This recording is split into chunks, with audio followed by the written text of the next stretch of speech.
brought me into the emergency room, my neck was swollen that big. And that's not good when it comes to spinal cord injuries. I was home, and I remember my mother called me on the CB radio and said BLT, which was Big Landon Turner. BLT's been heard. He had, you know, this case over his head. It wasn't supposed to be him, you know, you wasn't, you know, so you're looking at him, but you're saying this can't be Landon. Here was this enormous man that I had seen a couple weeks earlier at summer school, laying motionless in a bed. Bob was out of town, Bob Knight, and we went right straight from the airport to the hospital. And it was, those were hard hours. Bob was in tears. I said, Landon, it's Ray, man. Ray, wake up. Wake up, it's me. And all I can see was tears coming out his eyes, man. That was one of the besides my father passing away, that was one of the toughest moments I had to ever have to deal with. And all I could do was just hold his hand and just start praying. I said, Lord, whatever you can do, let a miracle happen. Here you are, the #1 potential draft pick for the following year, and you lose it all because of one accident. I mean, his whole life changed. I still have a hard time dealing with it today a little bit, thinking of what that kid could have been. He had a bout with depression for a while, but somehow, man, you know, through the grace of God, internal fortitude, spiritual, he just bounced out of it. He found that those buttons were pushed for the right reasons, and now I've got to push those same buttons on my own now. His demeanor and his attitude was amazing. You know, I walked out of there like, wow. This was another thing that was in front of me where I could win or lose. You know, and I love to win, so I mean, do I want to win in life or do I want to lose in life? So I chose to win in life. God rest his soul, Red Auerbach drafted him, even after the accident. And I think that had to help. I never had a senior day, so Coach Mike Davis allowed me to go out and have a senior day. And today we're gonna let Landon Turner celebrate his senior night. I said, it's been 20-something years, and I had this stack of papers, you know, that was connected. I said, I have a lot of people to thank, and then I flipped it, and everybody got a big laugh out of that. There was an incident Bob always talks about. It was senior day a few years after his injury, and Bob was speaking to the seniors, and he said, a lot of you guys are here back here today who had played here before. Could all of you stand? And he looked out, he said, Landon, you're not standing. And then it said, in my heart I am, Coach, in my heart. That felt good. I thought that was going to go in. That young man is a walking testimony for me because he gives me inspiration every day. Which game do you think was better for you, LSU or North Carolina? Definitely wasn't North Carolina. We're still best friends today. There's nothing I wouldn't do for Landon. Talbot the Turner. I'm like, no, my game is off. My game is off. Give it back. We expected to go visit President Reagan at the White House, even though we wasn't able to go because he was hurt. Obama became president. I wrote him a letter and told him that situation, and President Obama invited me to come to the White House. It was beautiful driving to D.C. to meet the president.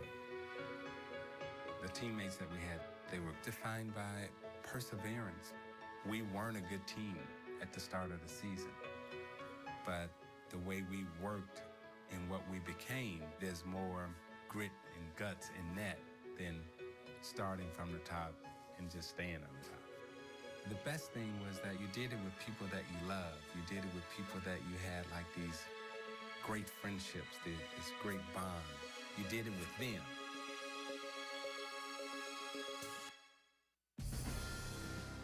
Kitchell sitting on the bleachers with a deep thigh bruise. Coach Knight comes over and says, you know, Kitchell, when I was playing at Ohio State, John Havlicek had 2 deep thigh bruises and still played. And Ted starts laughing. I said, what are you laughing about? And he turns to me and he says, now just think about it. You're Ohio State's coach. You've got 2 choices. You can play Havlicek with 2 bad legs or start Knight. What would you do?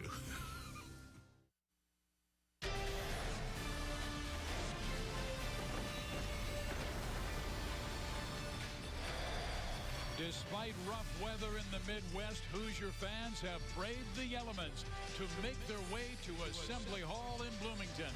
Tonight, it's Big Ten basketball on BTN with the Indiana Hoosiers hosting the Stony Brook Seawolves. Hi, everybody. Steve Biziak along with Sean Morris. And, Sean, what are your storylines for tonight's game? Steve, I'm going to keep an eye on Kevin Yogi Farrell, a career high last time out versus Stanford, 5 of 7 from deep. Noah Vonleh, his 3rd double-double in as many games in an Indiana uniform. And the Hoosiers as a whole looking to extend that home winning streak in non-conference play. Your Buffalo Wild Wings starting lineups, not a lot of experience outside Farrell and Sheehy. Vonleh's outstanding freshman, along with Williams, and Hollowell was a backup last year. But here we go. Both teams came in unbeaten at 3-0. Indiana beat Samford by 46 points. There is Tom Crean, who has done a fantastic job in Bloomington. This is his 6th year. And Stony Brook will control the tap. 3 wins, no losses. They beat Northeastern earlier this week, 73-66. This is a very experienced Seawolves squad, Steve. 3 seniors in the starting lineup. Won 13 road games a year ago. Best in the nation in that category. And there is Eric McAllister, a very athletic 6'8" forward from Hightstown, New Jersey.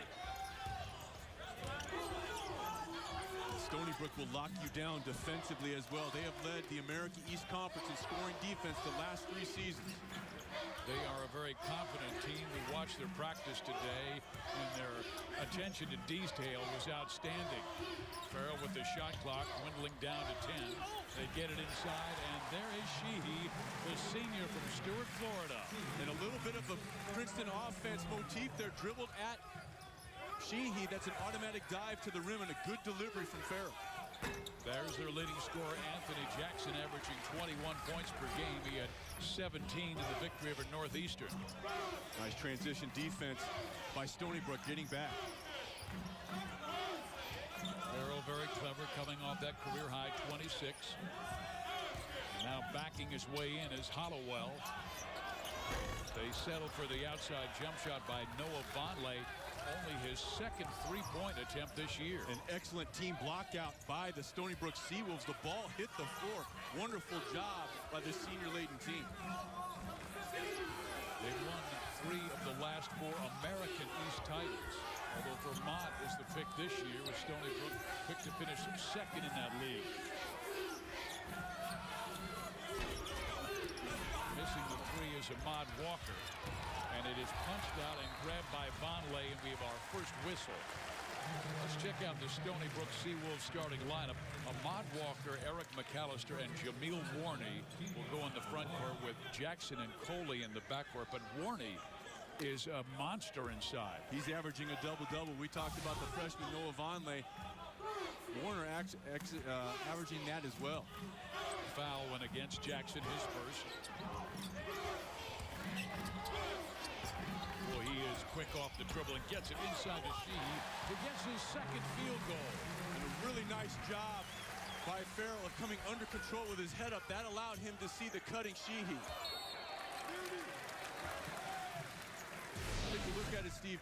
Watch him keep his head up in the lane. If he has his head down only for a second, he's not going to be able to see with his peripheral vision Sheehy coming in there. And a nice job by Sheehy of using the rim to shield the defender.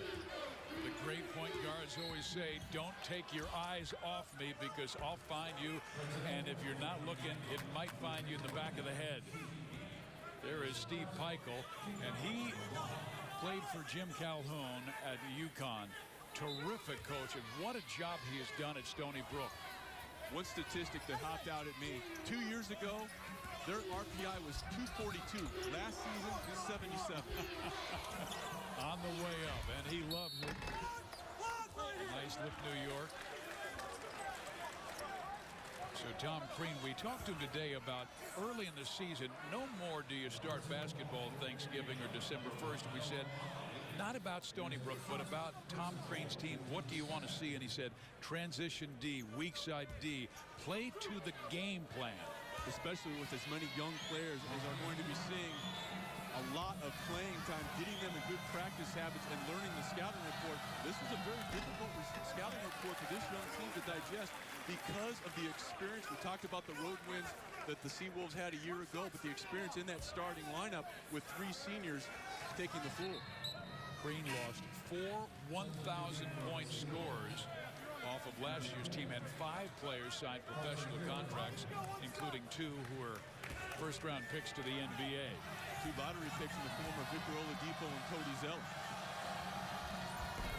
The foul went against Vonleh, his first. Dropping the foul shot, Warney.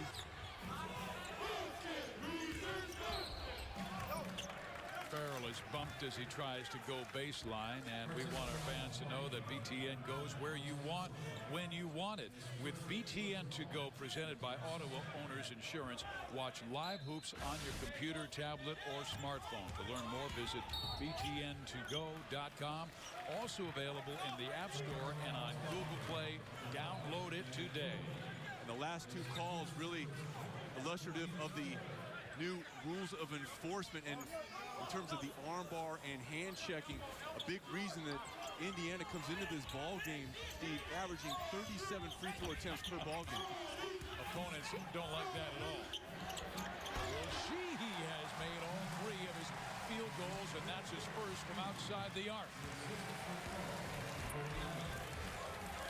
He hit a couple big ones 2 games ago to save Indiana versus Long Island, Brooklyn. Drive swatted away by Indiana, but Ahmad Walker turns it over. Indiana had 10 of these last time out versus Sanford. It looks like Walker's going to be able to complete and get to the rim, but he's met at the apex right there by number 33 Jeremy Hollowell. Vonleh was in there as well. This is Farrell. Nice bounce pass inside. They don't get the finish but by Vonleh, but I love the way Yogi reads the floor. He reads the floor, and this bounce pass is excellent because he puts it above the waist where Vonleh can catch and go in, and he did that on Friday night as well. Good job of keeping his head up. We saw that earlier in this ball game with Sheehy. He did that 6 times versus Sanford. And what you saw there, Steve, we saw Indiana working on that. They want to make Warney come out there and try to guard that high pick and roll because of the quickness that Vonleh has of able to set that screen, slip, and get to the rim. They want to make the big fella, Warney, have to guard out there. It was very interesting today at the end of practice. Tom Crean had every single one of his players come over and shake our hand, and we were in a bit of awe about the size of Noah Vonleh's hands. He enveloped me all the way to my elbow, and he has a set of paws. As a matter of fact, Tom Crean said the NBA checks out everything, and they said his hands were like Kawhi Leonard. When he graduated from San Diego State, they hadn't seen anybody with hands that big since they started with the Spurs. And he utilizes them in an outstanding fashion. They're releasing the seal on that interior feed. Watch the footwork by the freshman, releasing the seal on the bigger player. That allows him to get that inside hand in and deflect it. Good post defense. Jackson misses the 3. There's the rebound by Vonleh. Ahead to Sheehy, who fumbles it around and then turns it over. Stony Brook has the numbers, and with the easy bucket, it's Carson Puriefoy who's their fastest player. And it started with excellent transition defense by Stony Brook getting back. Friday night, Indiana would have had a breakaway, but Stony Brook doing a wonderful job of creating a turnover and then getting offense off of it. Troy Williams with the ball, number 5. Sheehy denied penetration.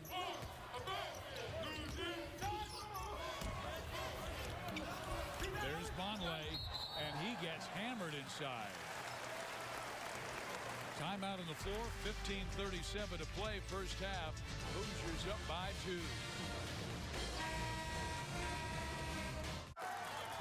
Keep running the ball. You know that one's yours, right? They've each had 8, you 7. Is it because you're a slower eater or not man enough to claim what's rightfully yours? First it's a wing, then it's your seat at the table. So tell me, are you a little baby boy? Or are you a big, strong man? I'm a big, strong man. Okay. Grab a seat. The game is on. Buffalo Wild Wings, the official hangout for NCAA football. I'm Beth. And I'm Michelle, and we own the Paper Cottage. It's a stationery and gift store. That's cute, that's that. Anything we purchase for the Paper Cottage goes on our ink card. So you can manage your business expenses and access them online instantly with the game-changing app from Ink. We didn't get into business to spend time managing receipts. That's why we have Ink. We like being in business because we like being creative. We like interacting with people. So you have time to focus on the things you love. Ink from Chase. So you... When you stay at a Wingate by Wyndham, you get so many free extras, you'll think you're getting away with something.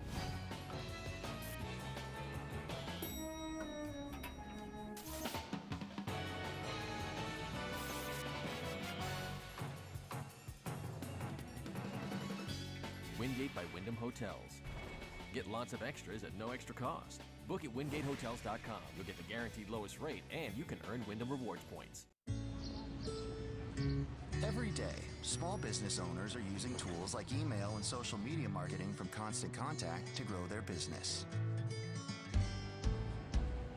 They're getting customers coming back, fans following their business online, and new customers through the door. See how Constant Contact's products and people can help you grow your business. Start your free trial at ConstantContact.com.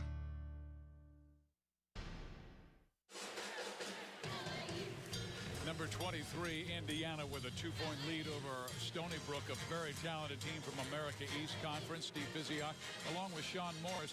And Stony Brook is a real threat. They won a school-best 25 games last year and won their league for the 3rd time in the last 4 years. And followed that up with a postseason win in the NIT over the UMass Minutemen.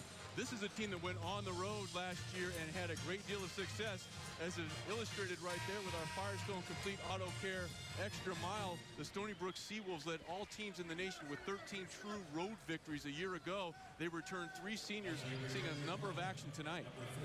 Well, this definitely is a road game, and it comes to you from Assembly Hall, where it is always loud and tough on their opponents. Stony Brook already with 5 fouls to Indiana's 2, and at the free throw line is Vonleh. He misses the first, and Noah had made 77% of his foul shots coming in. But he was the McDonald's All-American, and a lot of people pick him as the preseason newcomer of the year. The thing that you and I noticed, Steve, at the shoot-around today, he's very coachable. He wants to get better. He doesn't come in, even with all the accolades, he does not have an ego. He wants to get better. The sky truly is the limit for this young man. Puriefoy knocked away by Vonleh, but that is goaltending. Well, we said the sky's the limit, and he ascends to the sky to send it back. He is off the floor very, very quickly, but Stony Brook hanging around. Farrell trying to get that penetration, and Blue on the floor for Indiana. Colin Hartman, the 6'6" freshman from Indianapolis Cathedral High School. A really nice job by Indiana of going inside. A new defender in there in Anthony Mayo, matched up one-on-one with Vonleh, with Warney getting a little bit of a break on the bench. And Indiana senses that, goes right at him, and the freshman will go back to the foul line. The foul went against Anthony Mayo. And that's hard to do. But the way Vonleh is positioning himself inside, I understand why, as a team, they're getting 36, 37 free throw attempts per game. They're pounding the ball inside, and they built up 4 quick fouls by attacking the Seawolves off the dribble. Vonleh 2 puts Indiana with a 2-point lead over the Seawolves, who only shoot 65% from the free throw line themselves, and that could be critical late. And I would expect right now for Stony Brook, Steve, to try to make sure that Warney gets a touch down there on the block and play through him with Henner Mosquera-Pereira guarding him down there on the block. Indiana going to their bench, bringing on Evan Gordon. Mosquera-Pereira is also in the game. He's down low.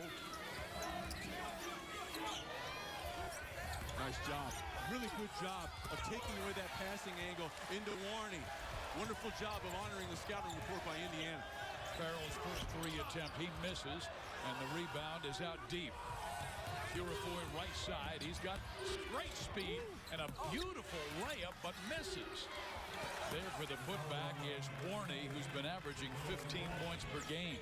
And we heard Coach Piper say that, hey, if we have the opportunity to run, we're going to do it, and they've lived up to that thus far. Farrell all of a sudden being very aggressive offensively, misses outside, now inside. There's Jackson, missing the 3. A nice job by Coley of getting in the lane and kicking out, forcing Indiana to collapse. Well, we almost saw a wicked slam dunk, and that would have been by Henner Mosquera-Pereira, and boy, did he have a wicked jam in Friday's win. He had about 3 or 4, and we've seen some excellent transition basketball. Good job by allowing the big fella to fan out. See, if Gordon dribbles too quickly, Mosquera-Pereira doesn't have a chance to fan out and get down there to the block. A good job by the experienced Gordon to allow that to develop. Pereira was born in Columbia, but spent 2.5 years at an academy in North Indiana, so they really believe his future is going to be absolutely fantastic. Big guy at 6'9", 225 when he fills out.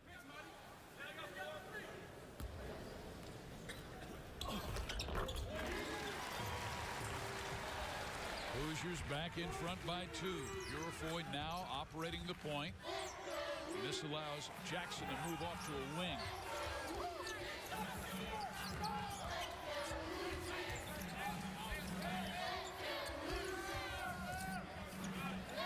They identify the shooter. They know Scott King, even though he's 6'10", he's more of an outside player. Meantime, Warney gets whacked inside, and that's a personal on the Hoosiers. Good job by Stony Brook showing their experience. They reversed the ball 2 times. That allows Warney to ride the defender up the lane. Mosquera-Pereira didn't have a chance to recover because Warney had his hip into him, allowing the post speed.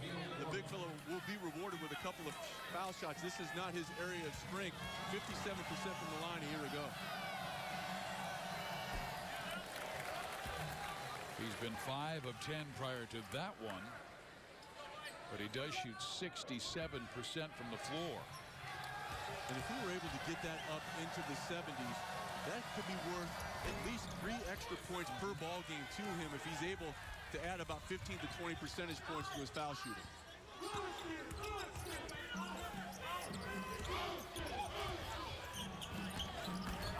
Hollowell kicked it off of his knee and out of bounds, so turns it over, and fans get involved in the Twinner conversation around tonight's game. Go to btn.com/connect. You can find our hashtags periodically in the upper right of your screen. BTN Connect, presented by Buick. Nice job by Mosquera-Pereira of hedging and then getting back to Warney. Good steal by Gordon, and then his own teammate falls on top of him, so they'll turn it right back over to Stony Brook. Good job, good active hands by Gordon, and mini sleeper hold if we would have been in the WWE there. That was from Mosquera-Pereira.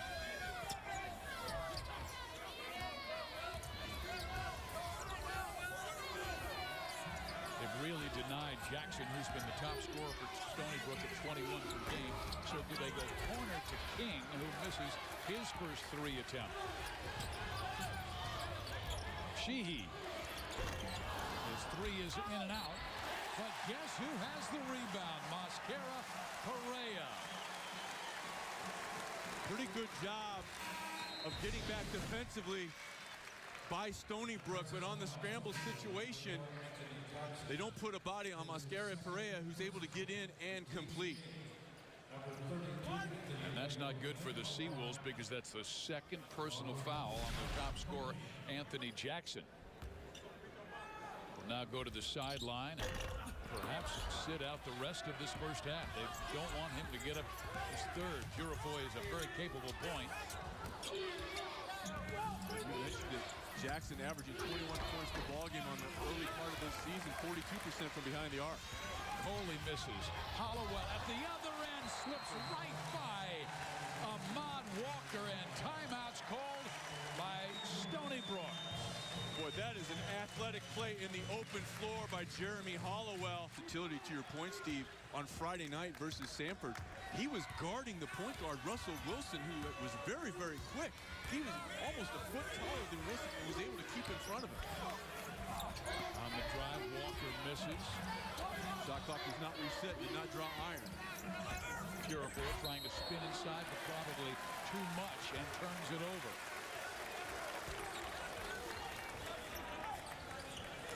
That is his first. And that's a dangerous play, Steve, when you're turning your back to the basket with a team that rotates defensively like Indiana. That could have led to a charge potentially.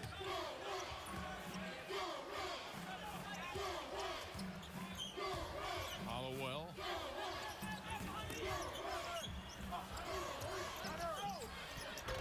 How about Mascara Perea? He is a sophomore from Columbia. Has been impressive early with 6 points. On both ends of the floor because he is battling Warney down there on the block. They get him in hand-to-hand contact. But Mascara Perea making his presence known on both ends of the floor, Steve. Indiana up 7. K. Jewelers. Every kiss begins with K. And as you can tell, a lot of troubled weather surrounding us. And in the Midwest, we understand they've experienced 70 tornadoes. So our thoughts and prayers are with you for those areas affected by the bad storms. Steve Physioc, Sean Morris with you at Assembly Hall in Bloomington, Indiana. The Hoosiers on an 8-1 run on the Stony Brook Seawolves.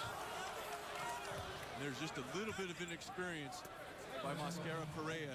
He did a good job of having position, but then he bailed out Warney by reaching over the top. He did a good job of moving his feet, and he's getting a well-deserved round of applause because he made his presence known on both ends of the floor. Both of his personal fouls came in the last 30 seconds, so he has 2 and will go sit down, and Vonleh is back in the game. He's also out there with Devin Davis. Sheehy on the floor. Hollowell as well, and they get it low finally to Jameel Warney, who's been averaging a double-double, but they've denied that entry pass so many times until right here. And that was an excellent entry pass. It was placed right on the money, Steve, where Warney could catch it and gather. He had to fight so hard to ride Vonleh up the lane that there was really a small window for that pass to be delivered. The Seawolves did that, and the big fellow was able to catch and complete. Davis goes to the sideline, picking up his second personal foul, and replacing him as 6'11" Luke Fisher. Green believes is really going to grow as the weeks progress after tearing a labrum. What Indiana is doing is they are utilizing their depth along that front line to run fresh defenders at Warney, trying to wear him down as this game progresses. Oh, that's big time by Farrell. 6 feet tall, but you talk about strong. And watch what he does. He puts his shoulder to the rim, Steve. Right there. Shoulder to the rim and making the defender go through him. If the defender keeps his hands up, but he brings it down right there. And Farrell keeps his eyes and his chin on the rim, plays through the contact, and completes. The only starter back from last year's team that won 29 games and won the Big Ten. Averaged 7.5 points per game and almost 3 assists per contest as a freshman starter. Puriefoy, they gave him a lot of room, and Green told us today our defense, particularly our young defenders, have to recognize who the shooters are. And they got caught behind Warney right there on a little bit of a slip screen. Walker had the Puriefoy, and then it's knocked it about, but saved by Sheehy. Unfortunately, it went to Warney, who will go to the free throw line for 2 shots. In the open floor, Stony Brook Brook showing a willingness and ability to run. Good active hands by Vonleh. That's a play that Sheehy usually will just take the ball out of bounds with him, trying to make a hustle play. You never want to try to save the ball underneath your own basket. I was just thinking, we're watching him at practice today, and he's one of the smartest players we've seen in the Big Ten Conference this season. But that's a mistake you hear about when you're in AAU ball 10 years ago. But so many times your instincts kick in, Steve. You see a loose ball, you want to save it. He did have a teammate down there, but there was also a red jersey. But it started with some wonderful transition defense by Noah Vonleh, able to get back and sprint to deflect the initial offense. What did John Wooden say? Never mistake activity for achievement. That's going to go on my tombstone. 8 points for Warney. Troy Williams on the left wing being defended by the much smaller Dave Coley, although he is one of the finest defenders in the American East. Farrell misses. Man, there's a lot of activity coming off that glass. And they will go back to the foul line again. Will the Indiana Hoosiers? Again, it's dribble penetration that forces a little bit of a scramble situation by Stony Brook. That allows Vonleh to sneak in there. He was almost able to stuff it, but he draws another contact. So with just over 10 minutes to go here in the first half, the next foul will have Indiana in a double bonus. And here is tonight's State Farm State of Success. Indiana leading the nation in rebounding at 54 rebounds per game. But Stony Brook has been plus 10 per game this year, so they are an excellent rebounding team as well. Indiana plus 20 in that rebounding category over the first 3 games, averaging 18 offensive rebounds per outing. And they're on pace to have that again here this afternoon. Vonleh has missed 6 foul shots. He came in shooting 77% in his first 3 games. Back in Eric McAllister. Oh, what great hustle. Look at Vonleh, one-hands it ahead to Williams, who fumbles it.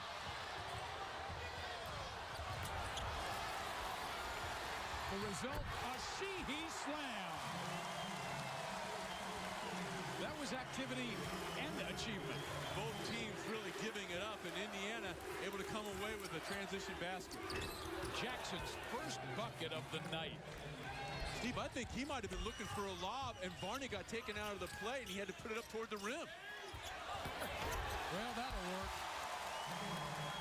They've denied so many entry passes, but this time Noah got incredibly deep and sealed his man off.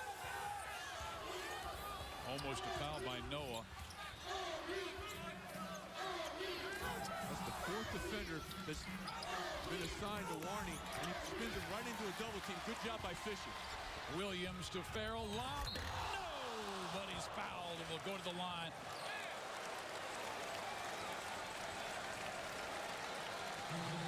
Well, defensively, Indiana has been very active, and you're going to see the freshman Noah Vonleh get around the seal, not only deflect it, but get on the floor and dig it out.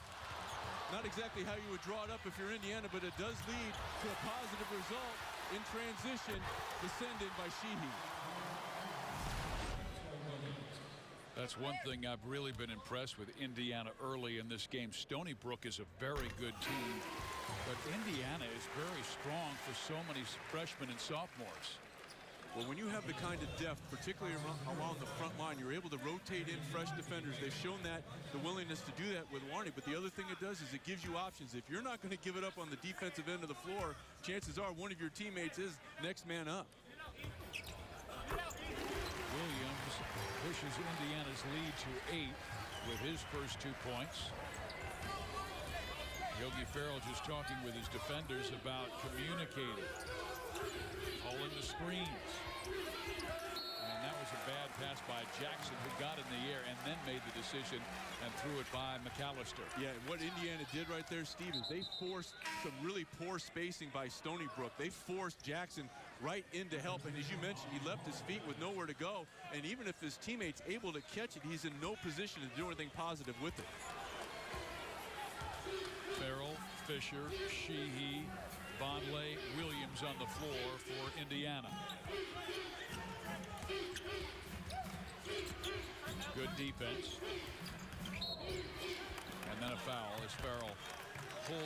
in the dribble. Looked like he might shoot, and that brought the defense too much. And as soon as he slipped by him, the foul was committed by Stony Brook. Yep.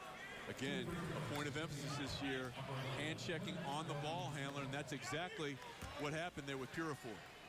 Puriefoy picked up his second, and here is Yogi, who led the team last year with 147 assists, 12 shy of Isaiah Thomas's freshman record of 159 back in the 80-81 season.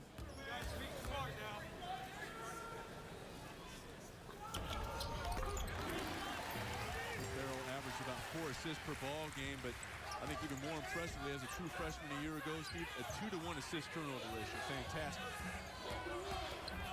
Puriefoy on the drive. Walker misses the three. Sheehy looking for the opening. Fisher did not seal his man off, and he knocked it to a teammate.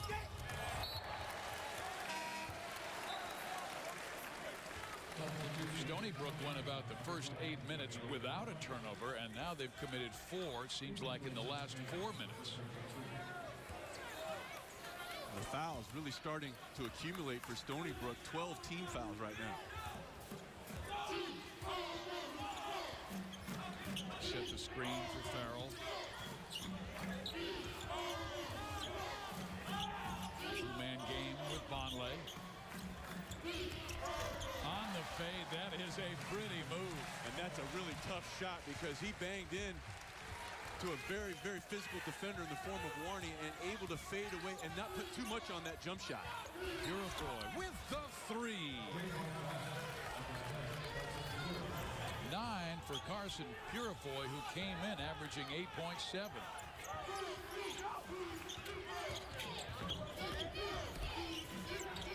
Sheehy wide open.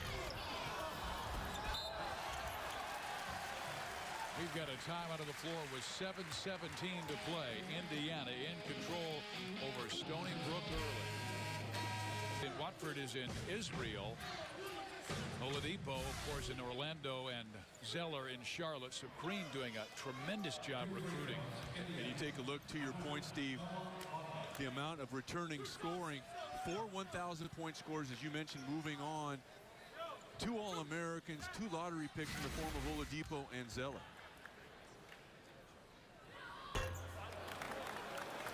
Vonleh has had a tough time from the foul line. He's just 3 of 9 tonight. And he came in shooting 77% from the line. And he was a guy they knew had to come in and make an immediate impact because replacing Watford, replacing Zeller on that front line. He's been fantastic early, averaging close to 14 points and 12 rebounds per game.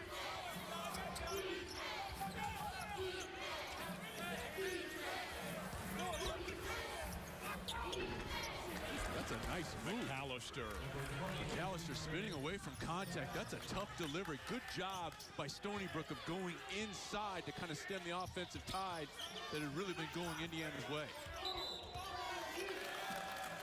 I'm not sure if that went against Vonleh. Inside, he was being doubled. They got Sheehy with the illegal screen, trying to cross screen and set up Vonleh. Second personal foul on Sheehy. So he will come out, and in to replace him is Stanford Robinson, a 6'4" freshman from Landover, Maryland. Also back in is Mascara Pereira. And I would look for Stony Brook again, Steve, on this possession to go inside. Try to play through Warney. Even though Mascara Pereira had done a good job on him defensively, you need to play through the big fella. He's an excellent passer down there, and the last time they went inside to McAllister, it paid dividends.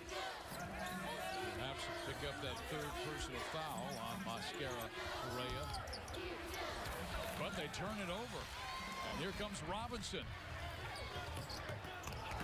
Threw it away. I thought he had Farrell open on the wing, but decided to go inside to Hollowell. Had it tapped out of bounds, and Steve Peichel scoring his team to somehow get back in this game. There's a bad pass and a steal by Puriefoy.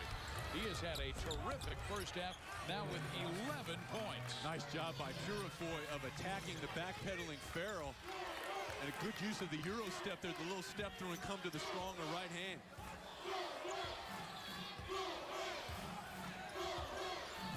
Evan Gordon working with Farrell in the backcourt. Even with all this foul trouble, how about Stony Brook only down 6? Make it 9. Farrell for 3. He has 7. He shot the ball very, very well last time out from three-point range versus Samford. He was 5 of 7 from deep on his way to a career-high 26. Almost a steal by Robinson, but he got too much of the body of Dave Coley, and that is the first personal foul. Coming out of the game for the Seawolves will be Eric McAllister. And for the first time, Rayshawn McGrew, 6'7" sophomore from Chicago, Illinois. Also coming in is Ryan Burnett, redshirted last year. Well, with the foul trouble that Stony Brook finds themselves in right now, Coach Pikel really has no options other than to go into his bench and try to buy some time with guys that haven't gotten a great deal of playing time thus far. And they were in the double bonus at the 8-minute mark. And if you're Indiana, you have to recognize that, Steve, and continue to attack Stony Brook. Dribble penetration has been very effective, as has been the post feeds inside. Coley makes the foul shot to cut the lead to 7. Puriefoy extending his defense on Farrell. Again, there's a great example, utilizing that dribble drive and dribble penetration and force Stony Brook to move their feet.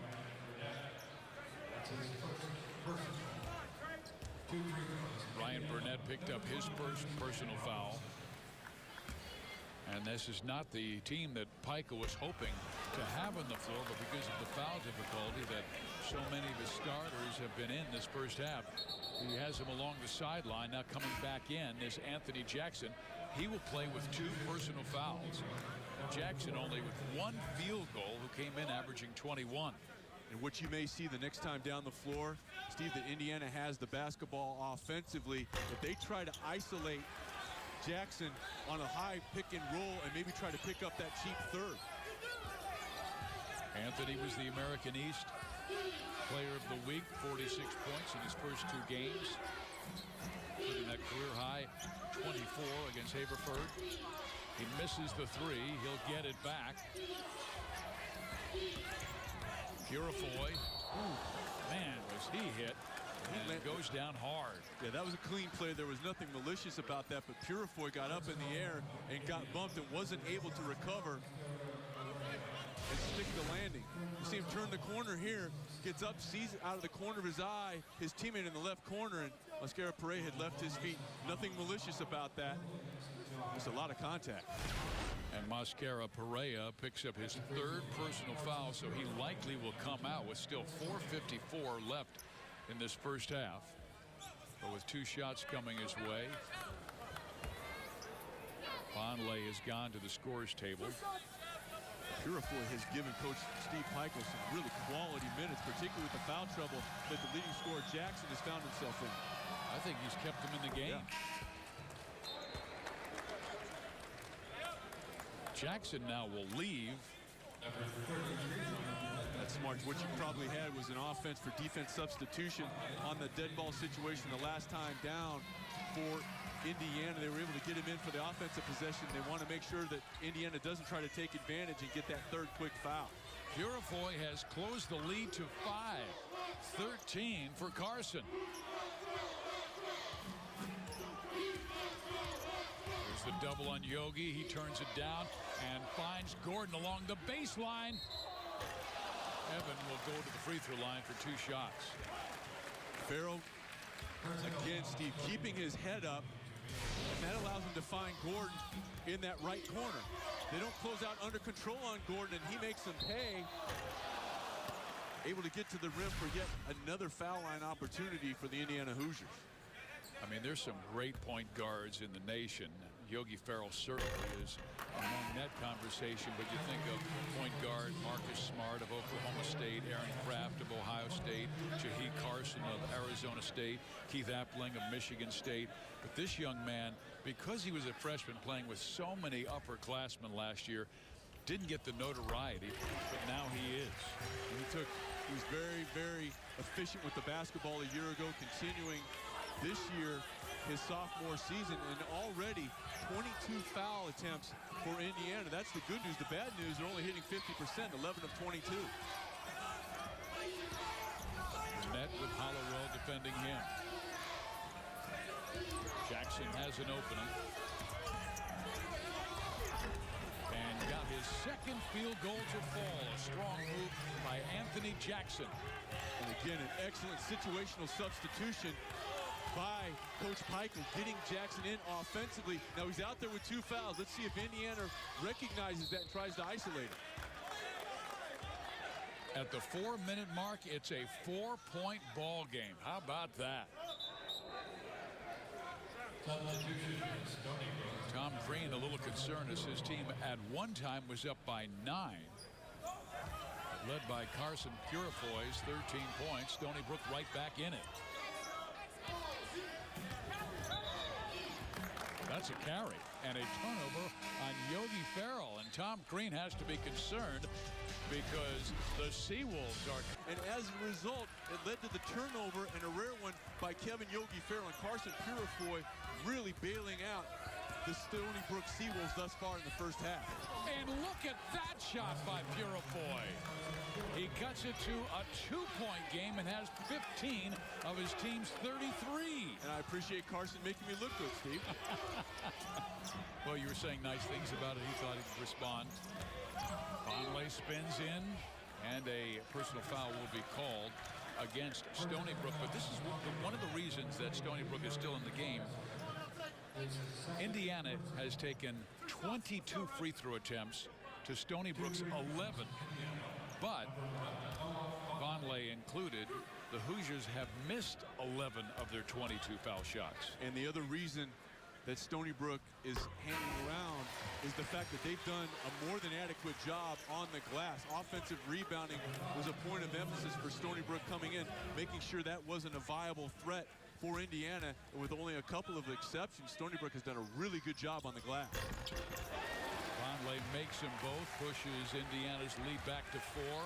And there is Steve Peichel, 3 times America East Coach of the Year.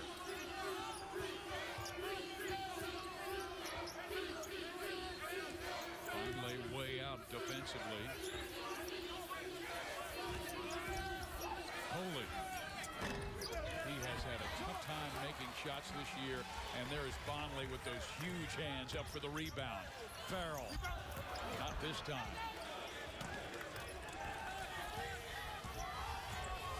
I'm looking for the hot man. That guy's Puriefoy. Ferrell has moved over on him defensively.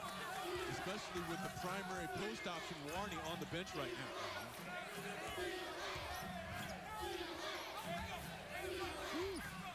Nice move. Bad finish. Well, he's really had a tough time from the field this year, shooting right about 20%.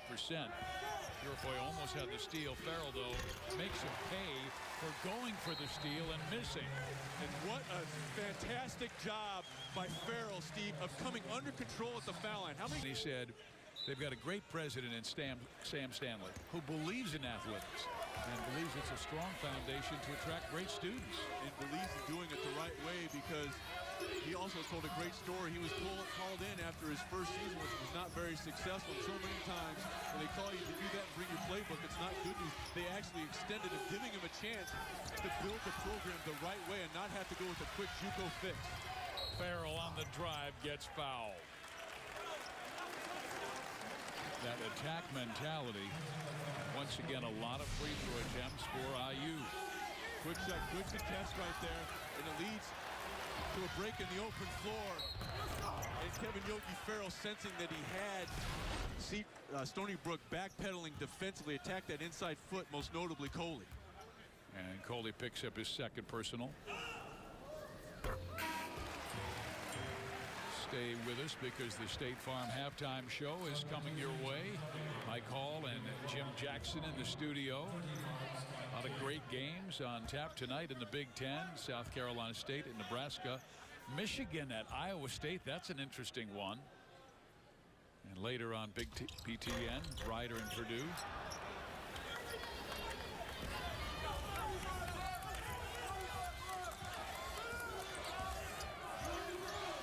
Puriefoy with 15 first half points. They got within 2, and now it's suddenly a 7-point Hoosier lead again.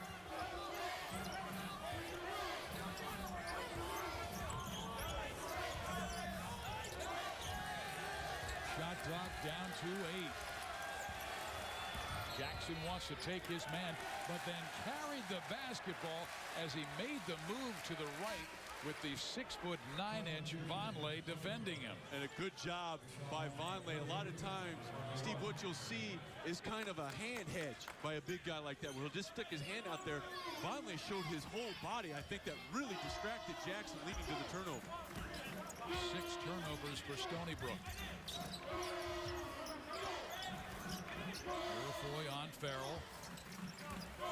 Puriefoy's eyes are locked in on the chest of Farrell. He's not going for any of the superfluous ball fakes. That's outstanding defense, because Puriefoy understands that one common thing. You can't go anywhere unless the trunk leads the way, and he is staring right at the trunk of Kevin Yogi Farrell.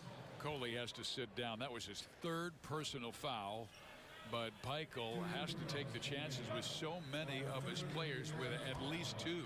So coming back in the game will be Ahmad Walker as Hollowell to the line.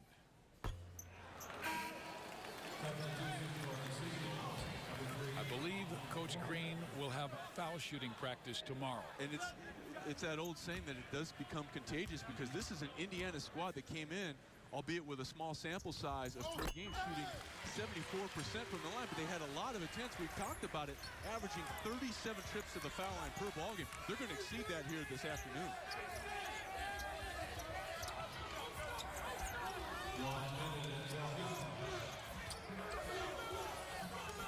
Troy Williams now defending Puriefoy, and he goes 6'6" on his 6-foot player.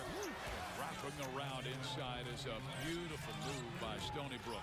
Nice job of squaring up with that inside pivot and then attacking along the baseline, and a tough finish by McGrew.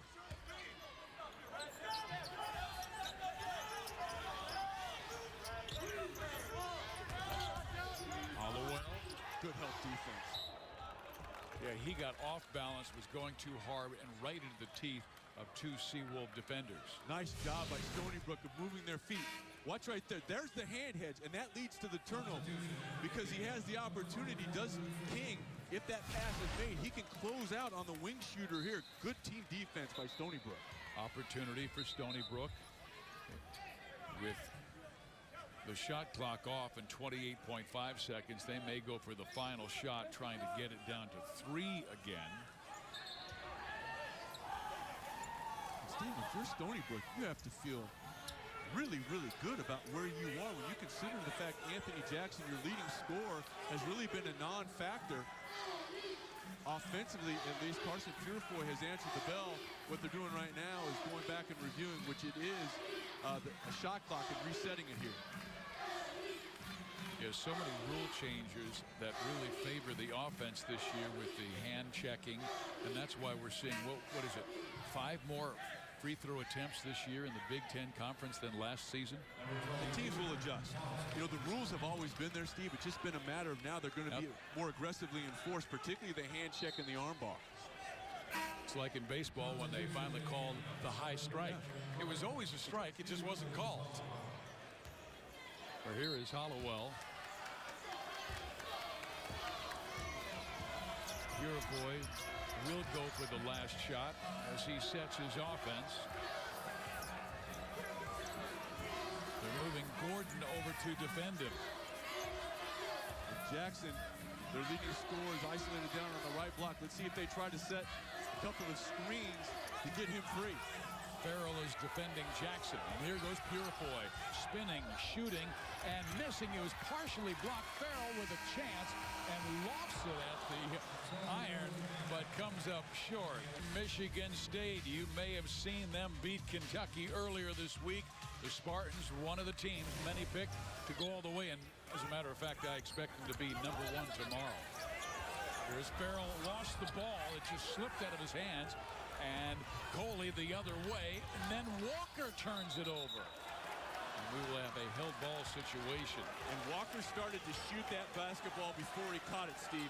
That wasn't a perfect bounce pass, but it was certainly catchable. And what you saw Walker do is take his eyes off the ball. He wanted to complete before he completed the most fundamental part of that play, which was the catch. Ahmad Walker starting the second half with McAllister, Warney, Jackson, and Coley. The Hoosier 5 will go Sheehy, Vonleh, Williams, Farrell, and Hollowell. And to the free throw line will be Jameel Warney.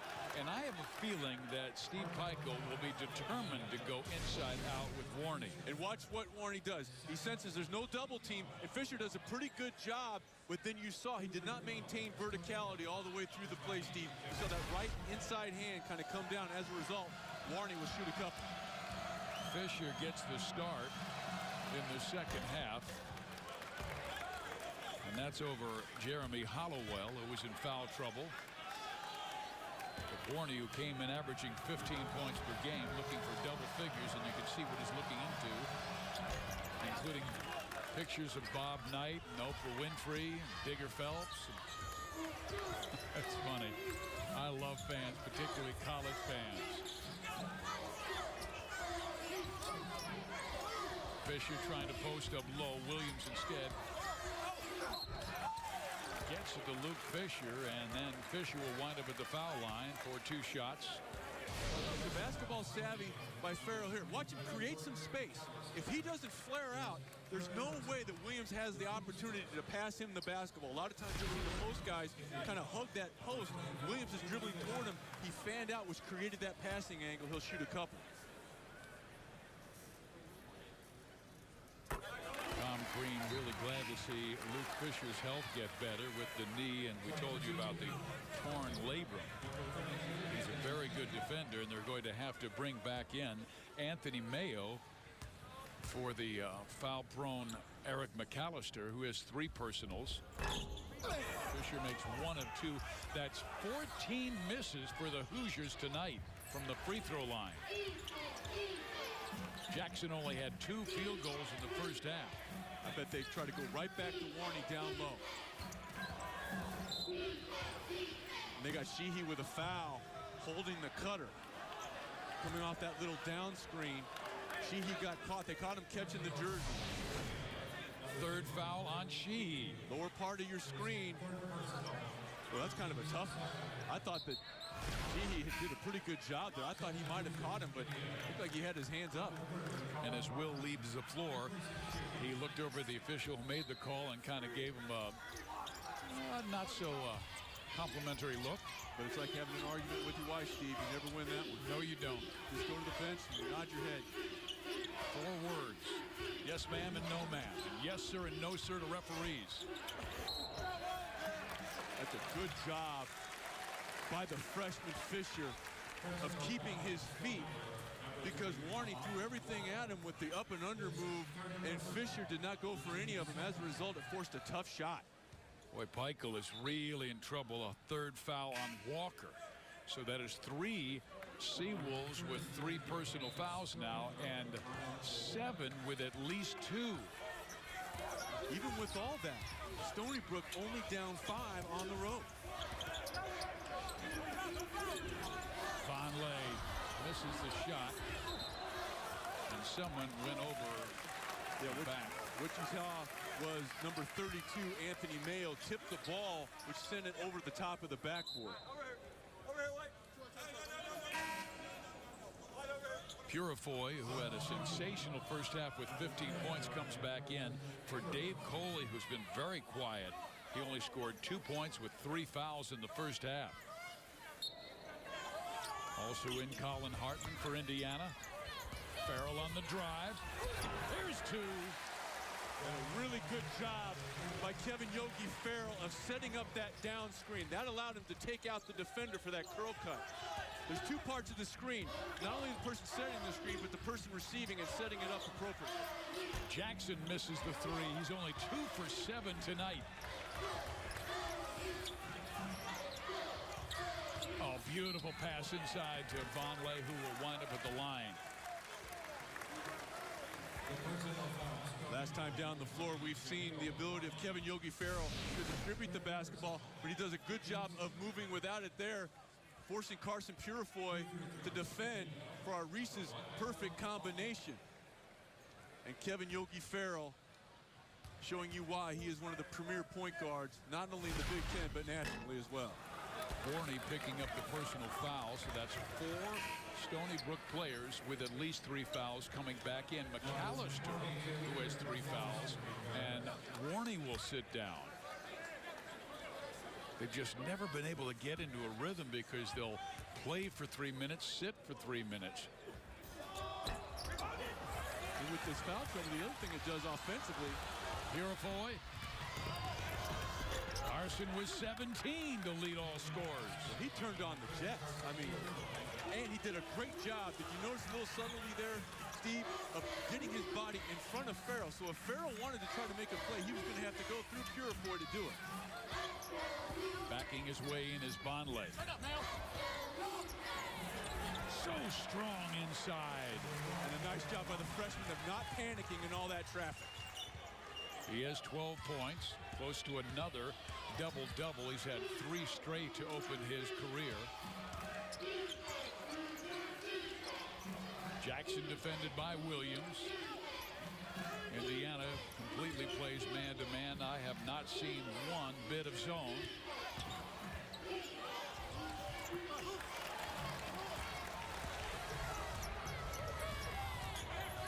Farrell. He hits. 15 for Yogi. Timeout, Stony Brook. Every mistake because they can't defend it so close. And the foul trouble has also disrupted the offensive consistency of Stony Brook. A lot of guys that are having to play together, they're not accustomed to doing so because of the foul situation they find themselves in. Coley gets a good shot but can't finish.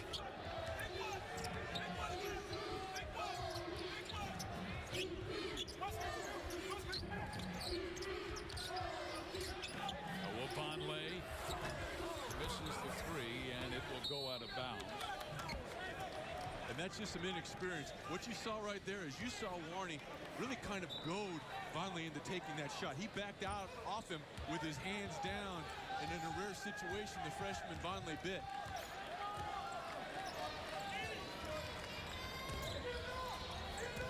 Jackson knocks it down from outside. That's just a 2. He was inside the arc. But just enough of a rub screen with that dribble handoff to get a rare open look for the Seawolves' leading scorer here this afternoon. Vonleh out top.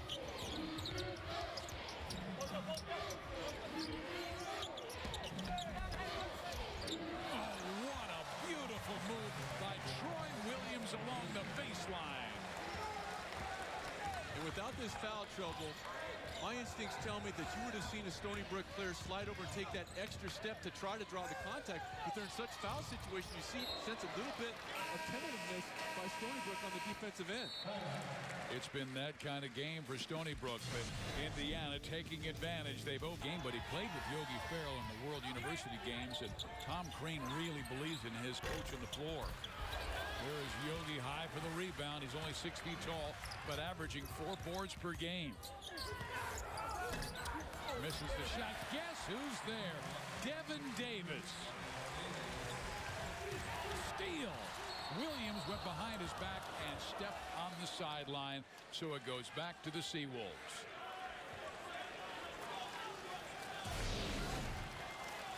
Last offensive possession. Farrell not able to convert, but no one puts a body on Devin Davis. As a result, he's able to get to the rim and clean up the mess. Davis, a freshman from Indianapolis, Warren Central High School. Back in the game, Eric McAllister playing with 3 fouls. Coley still has not made a shot from the field. He's 0 for 6 tonight, but will wind up at the line for 2. And a good job by Coley of really starting to initiate the contact and then pay it off on the dribble drive. There was some contact and he dipped that shoulder, faded away, got it up toward the rim, and will shoot a couple. Hartman picked up his first personal foul. Coley has had a real difficult start to his senior season, just making 8 of 36 shots as Gordon comes in, and out goes Hartman. Coming up after our game, Ryder against Purdue. Chris Denary, Stephen Bardo will be at that game to bring you the play-by-play and analyze it. You're on BTN.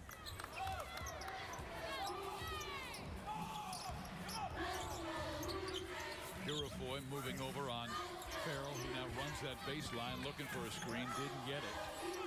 Nice job by Puriefoy of not getting caught up in all that cross screen down there.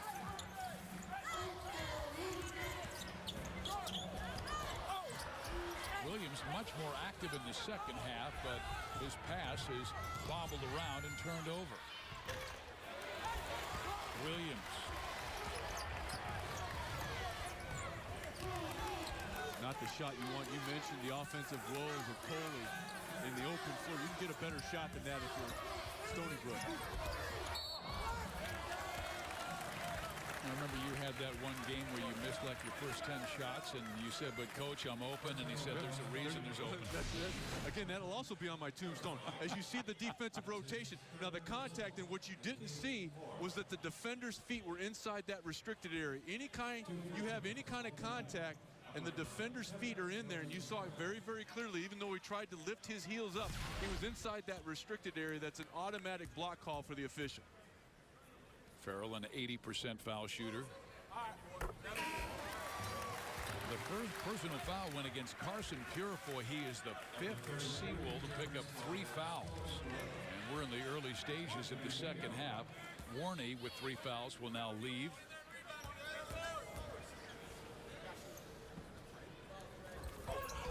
Farrell coming off a career-high 26-point game, and their victory Friday now has 17. With Indiana starting to click a little bit offensively, my instincts tell me that Coach Pico's going to only be able to have the luxury of keeping Warney on the bench until maybe the next media timeout at the 12-minute mark.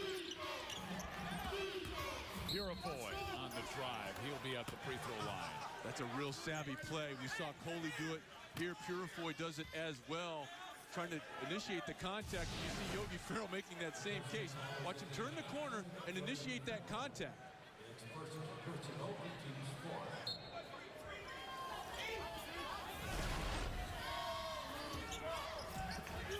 Jackson could contest.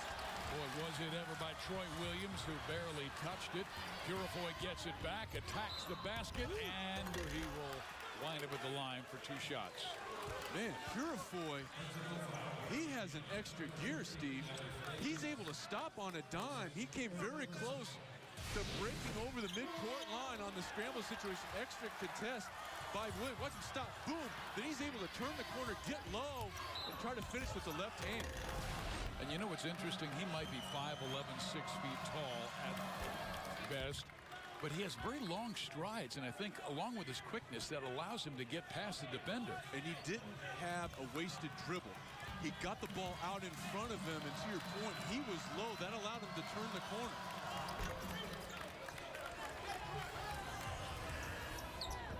$19 points for Carson Puriefoy. That is a new career high. He had 17 against Albany last year. Evan Gordon, pretty move, left hand, yes. And what you're seeing right now is the foul trouble starting to mentally play on the minds of the Seawolves. He was able to turn the corner without a red jersey coming over there because you have so many players wearing a Stony Brook uniform in foul trouble right now. Jackson with Coley and Puriefoy in a 3-guard backcourt. Where they're quick to defend. Good show there by Mascara Perea.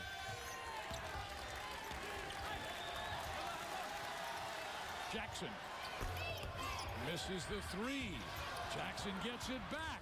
Gives it up to McAllister, who misses the jam.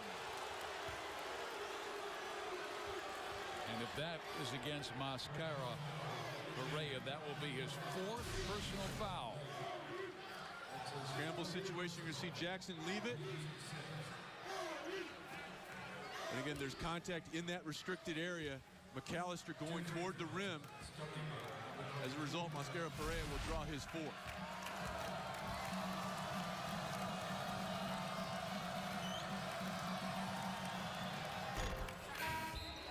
McAllister only had 1 free throw attempt before this evening's ball game. He is 2 for 2, and foul play Perea sits down with 4 personal fouls.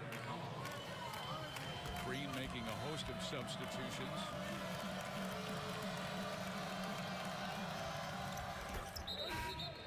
He has Hollowell, Vonleh, and Sheehy back in the game.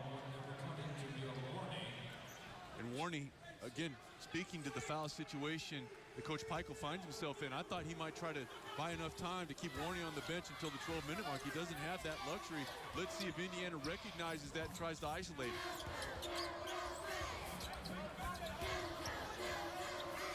Sheehy scored very early, has not scored in the second half. He has 9 points. He got that 3rd foul early here in the second half. And Farrell is beginning to heat up. 20 for Yogi. And that's following up a career-high 26 last time out Friday versus Samford. Puriefoy misses the easy layup. Farrell the other way. Gordon. No. Sheehy hustles for it, but they're calling a personal foul on Stony Brook's Scott King, I believe. No, but I think they might have gotten Sheehy on the scramble situation. I thought that was a no call. 4 fouls on Sheehy. Well, he knocks down the triple, and Kevin Yogi Farrell continuing where he left off on Friday night. And that foul, that common foul by Sheehy, will now send the Seawolves into the bonus situation themselves. And that's a tough call because King just flat out fell down.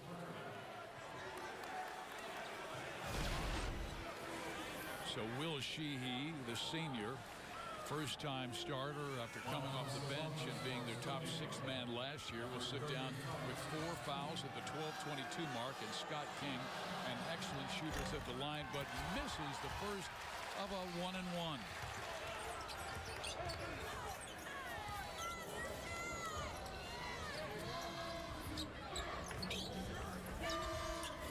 Warney's on Vonleh. Foul called as may have been Puriefoy reaching in. Good recognition by Indiana there, Steve. They understood that Warney's in there, and they tried to isolate him. And because he couldn't do much solo defensively, they had to run the double team down there. And even though Warney doesn't get the foul, his teammate does.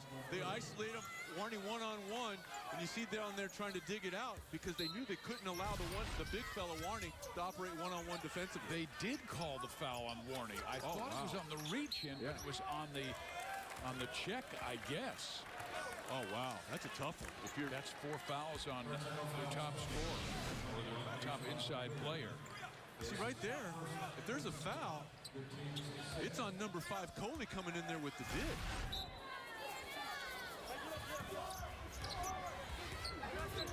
Hollowell almost triple teamed out top. And here is Kevin Farrell missing the shot. Vonleh!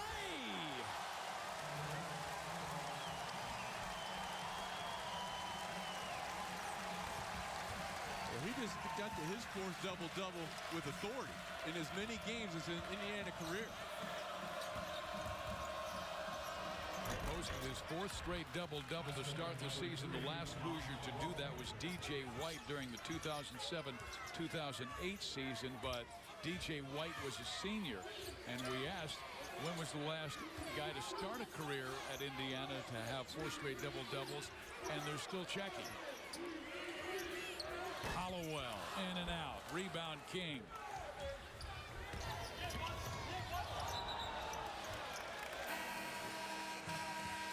Well, Noah Vonleh, certainly one of the top freshmen in America. A lot of people think he's going to be the Big Ten newcomer of the year. And here's a big reason why.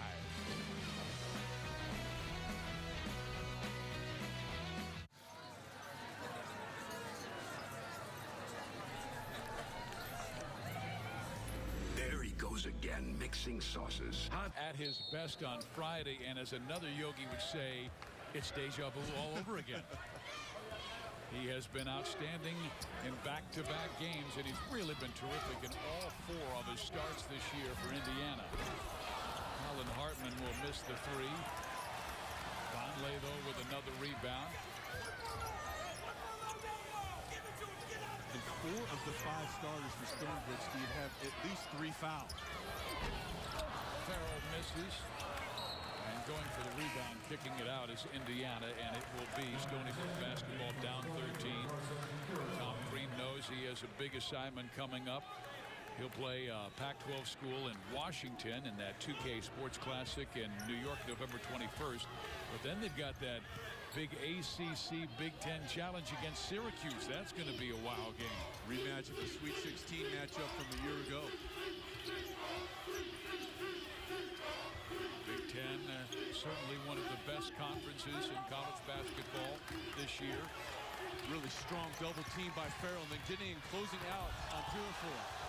Help from Hollowell to knock it free. Hartman ahead, Jeremy. Jeremy can't finish.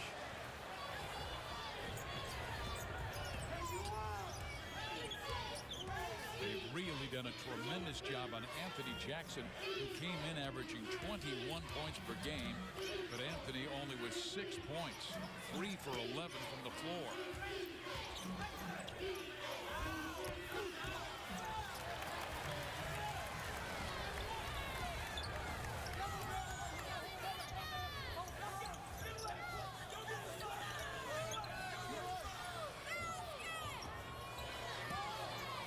How about this versatility? The 6'8" guy, Hollowell, out to run the point. Beautiful pass.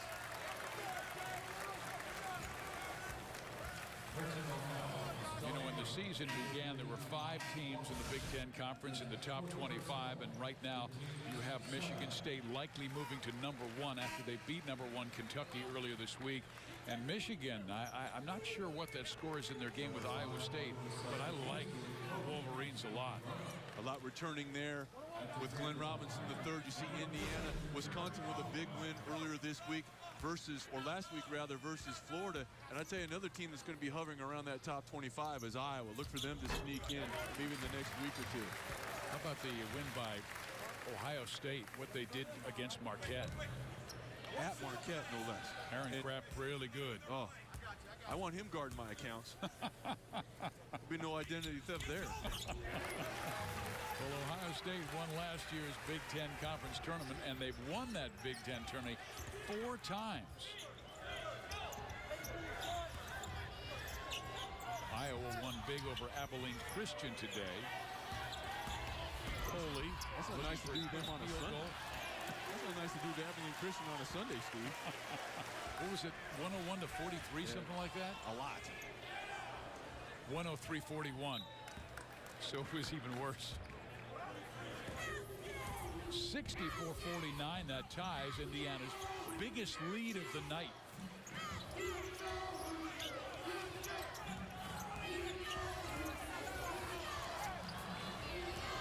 I don't think that's where Crean wants Vonleh. He wants him down near the hoop, and tipping it up and in is Warning.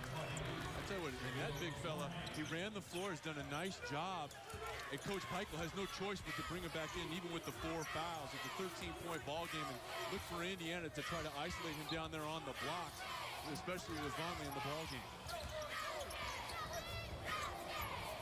Colin Hartman misses badly. Rebounding as Hollowell pulls his man away.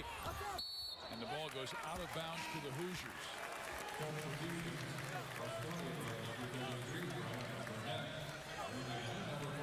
Stanford Robinson will come in for Indiana's Colin Hartman, and Luke Fisher also comes back on the floor.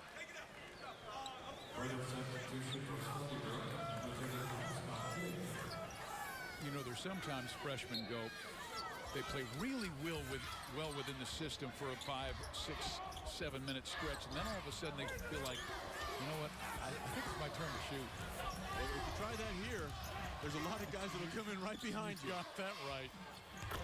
Look at that outside shot by Scott King. He's 6'10", but he can stroke it. Gordon, nice drive.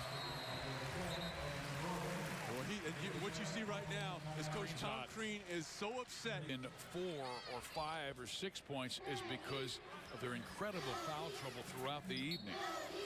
Unfortunately for the Seawolves, Indiana hasn't taken full advantage of that foul situation because they, in uncharacteristic fashion, have struggled from the foul line this afternoon. Inside 8 minutes to play.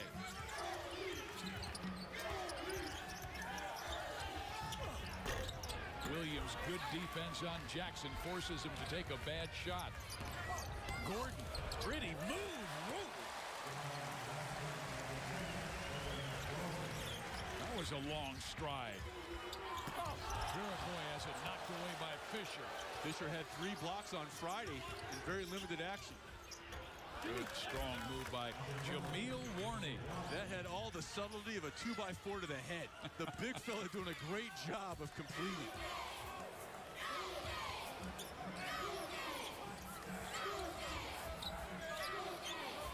You can see why Warney was the newcomer of the year last season in the American East. Good defense by Warney. Tries to pick up the loose basketball. Then it is knocked out of bounds by Stanford Robinson. So it'll be Seawolves basketball coming back, but the Hoosiers still with a...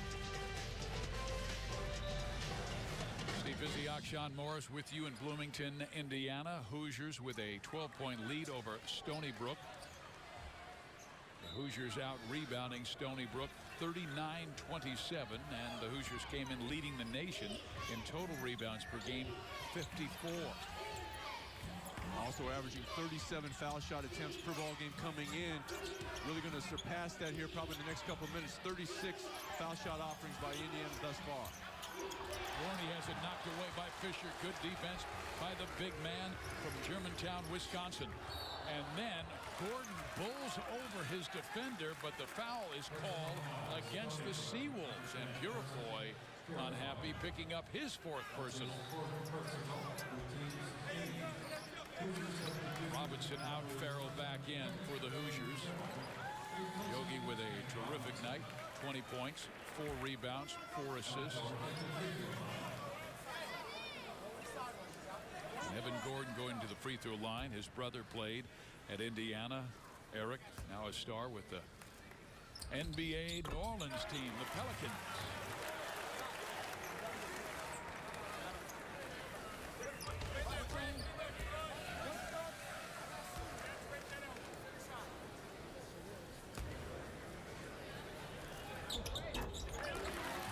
Indiana back up by 14.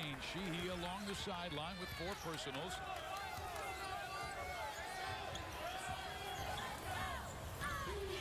Down low, Warney got past Fisher and slams it home. And that was just some inexperience by Fisher. He came out and showed the hedge, but he didn't get back quickly enough. That allowed Warney to slide to the rim.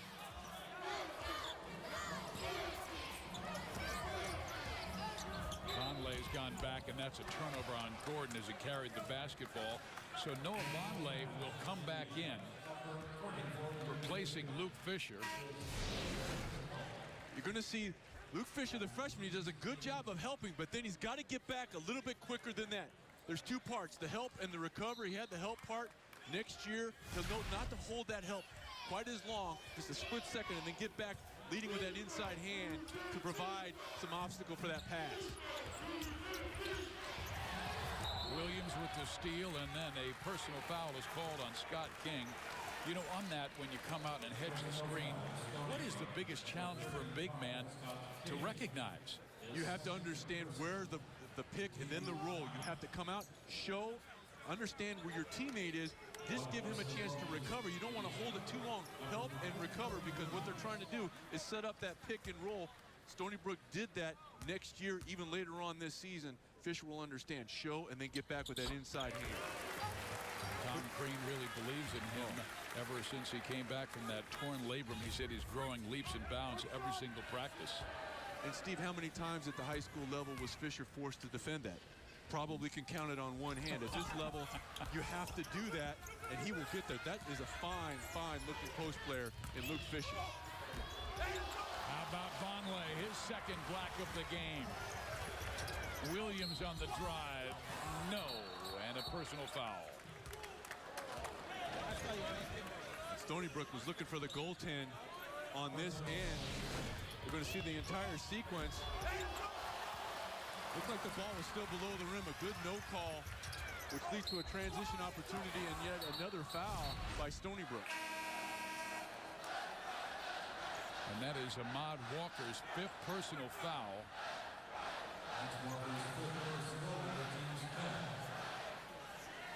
Steve Peichel talking with the official of the scorer's table. The 28th team foul. Well, I'm no marine biologist, Steve, but at this rate, the Seawolves are going to be extinct, at least in a basketball sense, in terms of the number of guys they can put out there. You and Charles Darwin. And Costanza. Did he pretend to be a marine biologist? Yeah. They're still trying to figure out who the foul was on, because at first, Peichel. The signal go up, but they wanted to go over and confirm. So Anthony Jackson picks up his 4th. Walker still has 4. Puriefoy has 4, and he was their main offense in the first half, as he had for one stretch 15 of the team's 33 points. I like this kid, Troy Williams. He broke his right hand early in practice, and he only worked with his left hand, obviously staying in conditioning drills. He has shown himself to be a very versatile defender. Nice steal there by Troy. Pretty pass inside to Vonleh, who gets it on the tip in. 16 points to go with 14 rebounds for Noah Vonleh.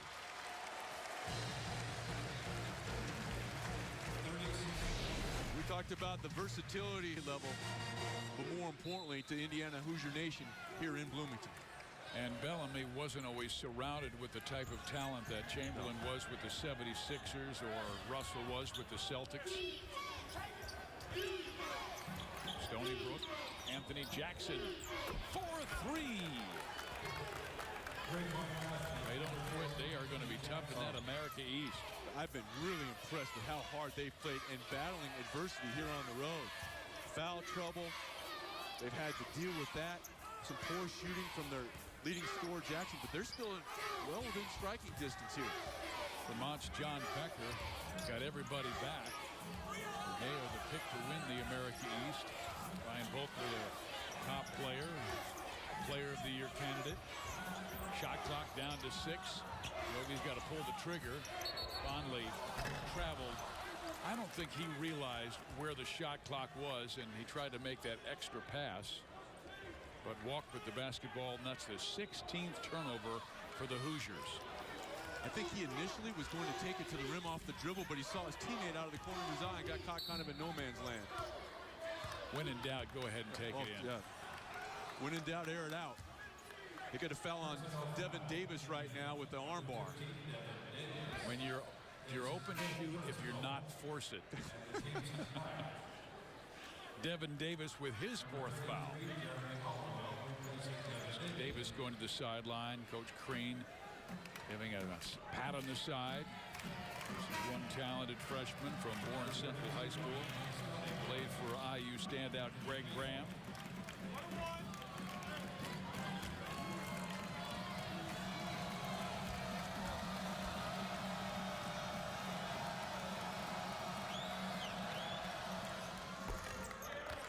McAllister will get the second. Well, what a job Steve Peichel has done when they took over. Stony Brook was a struggling basketball program. Now they're in Division I, and they're winning the conference 3 times in the last 4 years.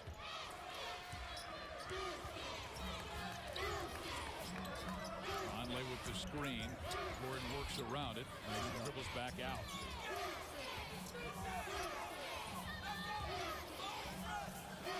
Good defense by Puriefoy.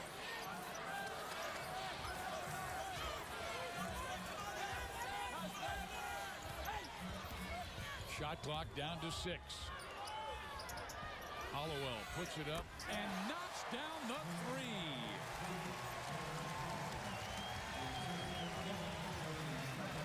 3. Eight points for Jeremy Hollowell. McAllister goes down hard. We've got 4 minutes left in this ball game. A 77-63 Indiana lead. And that would have been a nice place as we see this last play. This would have been a good place for a head fake. If he gives a head fake, he might have a chance for the flyby by Williams to get the easy basket rather than having to earn the 2 from the line. McAllister came in averaging 8.5. He had a great summer camp. Coach Peichel said he's doubled his numbers in both scoring and rebounding early this year. This is a well-coached Stony Brook team. They have not panicked. They have kept competing. They have not complained when the adversity started to kind of pile up in terms of fouls.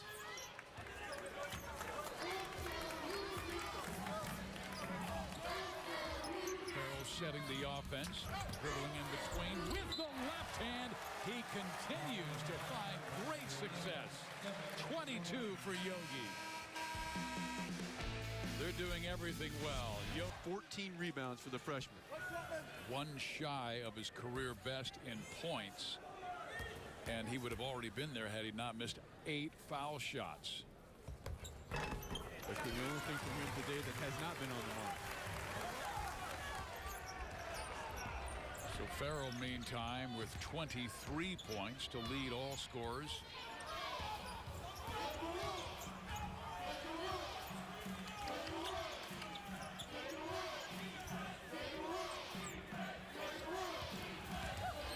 Nice help by Hollowell. Excellent job. Coley has not made a shot in this game and shooting right around 20% for the year. And Hollowell cannot finish as the ball seemed to clip off the iron.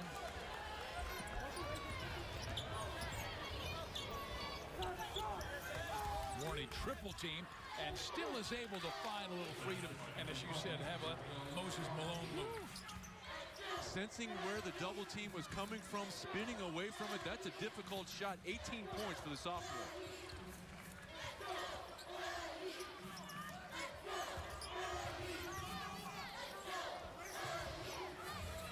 Conley have the screen and roll, but denied by a good defense by Warney.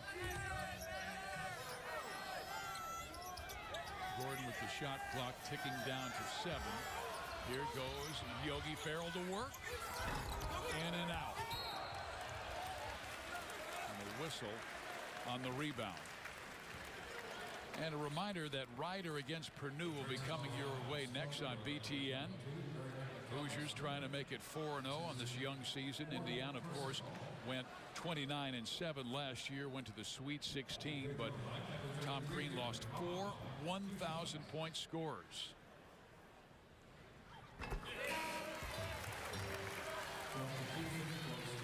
Wins, and that was still the 5th most in school history. Of course, that 76 unbeaten team.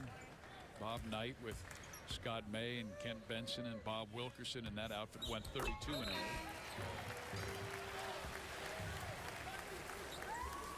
So Sheehy comes back in. He with 4 fouls. Didn't have that many minutes because of constant foul trouble, but that's nothing like Stony Brook because, man, they were in foul trouble from the get-go. But Sheehy got Indiana started offensively. They started the ball game. They dribbled right at him for a backdoor cut. Had 9 points. But you mentioned the foul trouble has hindered his performance here today. I think he's had about 3 minutes in the second half, and now Will commits his 5th personal foul after like 15 seconds back on the floor, and he is having a conversation with Tom Crean. I didn't touch him. I just went for the ball, went to screen out. Yeah, just letting thought that was a no call. This is the Big Ten Conference. Well, that's just one. You know, he's had a couple of those that have been tough calls that have gone against him. But what you saw Coach Green telling him is, hey, look, these freshmen are going to look to you. They're going to look to you to make some smart plays. That may not have been the right call, but the call was made. We can't have you over on the bench with all this inexperience that I'm trying to get acclimated to conference play. But he was really fun to watch during practice today because there were times Will Sheehy would stop practice and educate some of the freshmen on where they were supposed to be in the offense or defense.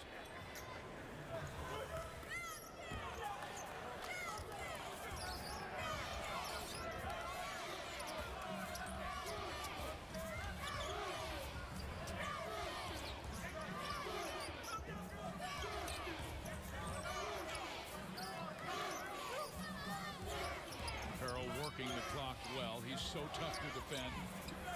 Gordon will pop a three and knock it down.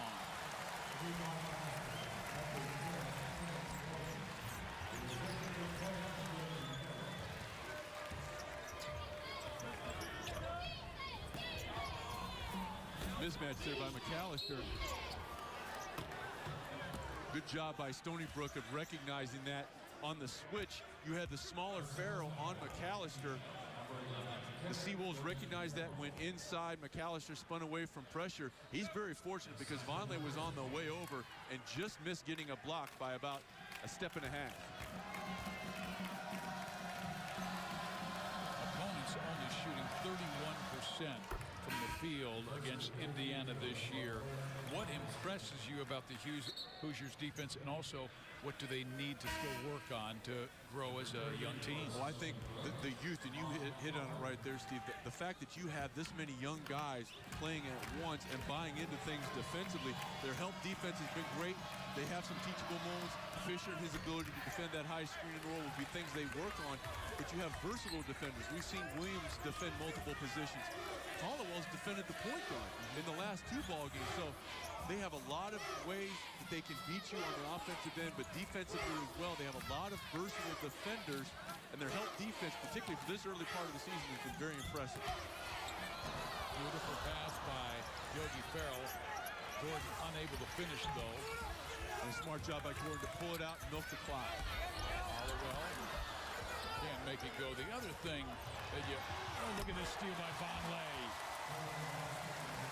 That's a new career high for Noah Vonleh, the freshman from Massachusetts out of the Hampton School.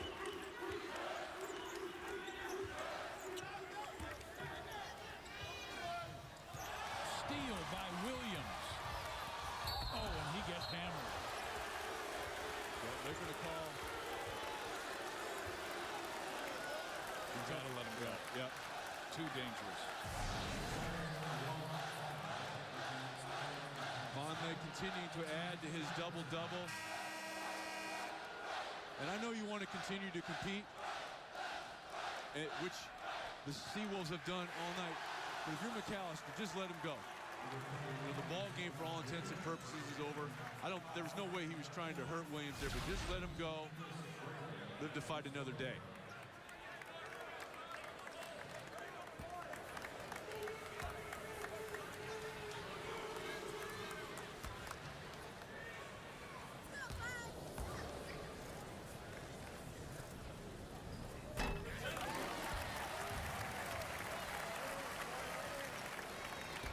Troy Williams, I thought, was not as aggressive first half. Obviously, Coach Green talked in the second half because he's really been active on both ends of the floor. Yeah, defensively, he's moved his feet well, and we've seen his length come into play.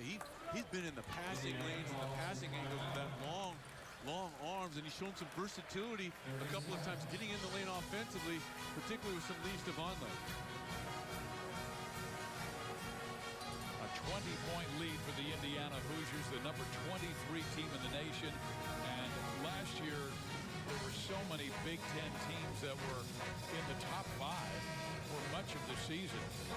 And the league is going to be outstanding again this year. Earlier in this second half. We saw the teams in the top 25 from the Big Ten Conference. Iowa will shortly join them. And we've talked about a lot of teams. Michigan State, they had a scare last time out versus Columbia after that big win versus Kentucky. But what they have is very rare at this level of basketball. You have a senior point guard. They have that at Keith Appling. You throw in Adrian Payne. That's a team. After this one.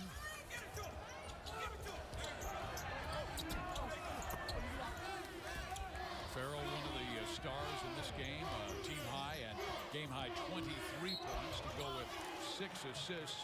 And Noah Vonleh, the incredibly talented freshman from the Hampton School, with his 4th straight double-double with 18 points and 15 rebounds.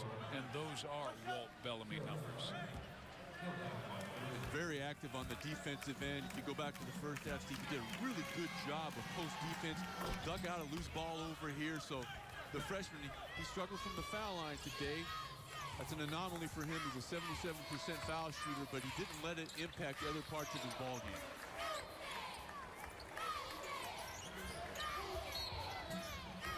That might have been Puriefoy, and if it is, that would be his 5th personal foul. And that's a basketball-savvy play by Kevin Yogi-Ferrell. There was a little bit of contact, but you saw him throw his arms up and snap his head back, and that drew the officials' attention. Puriefoy, though, with a splendid performance, a career-high 22 for him, and he single-handedly kept Stony Brook in the game in the early stages of this game when he scored 15 of his team's first 33 points.